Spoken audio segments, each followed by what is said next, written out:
میار چی سلیقه است خو هر که سوزواب سلیقه نداره خو بله بله. این نام خدا سعی که چقدر مقبول می تو خوشت بیه دوستای قند کسایی که در خارج است این تو انرژی ها ما داریم شما دارید یعنی نگویی که مونیسر نیست ویکتور اتاک دیگه اینی چیزا حالا اگر در کشورتان باشه چطور سازا بله بله. دیگه مونیسر ها رو میبینی نام خدا تلویزیون که فضا دیگه برای افغانهای دور از وطن. یعنی دوستای عزیز یام چی هست استاد چکه وهاب چکه ایره موسی. خودش جور کرده دیگه ایره دیگه از چی جور کرده استاد وهاب از چکه موسی. از چکه موسی از ماست چکه جور میشه. چکه چقدر ایره میمونه که باز چکه میشه تقریبا 2.5 روز 3 روز میشه. 2.5 روز طول لازم میکشه طول ها؟ میکشه که با چکه آماده میشه.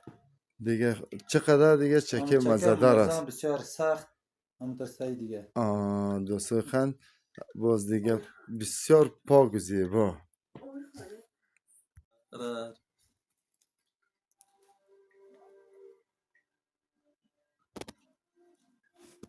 نام خدا استاد دکان دیگه می تو هر چیز به می جایش چینده سی که دوستای قند چقدر پاک صفا مقبول چقدر زیبا میه نظافت جز ایمان است چطور استاد واب بله بله استاد. بله دکتر صاحب.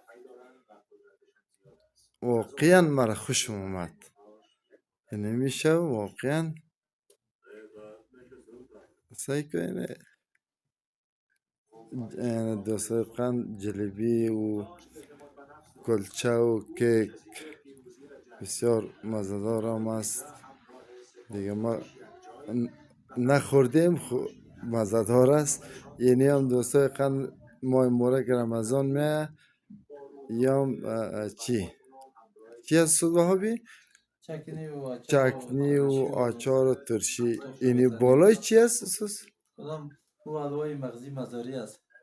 ای حلوای مغزی مزاری ها بله. از مزار آمده دیگه مزار آمده بله. و در اخیر بینندگان عزیز از لایک ها و سبسکرایب هایتان متشکریم خیلی خوشحال می شویم از ویدیوهای جالب و دیدنی ما دیدن نمایید. Dear viewers, thank you for your like and subscription.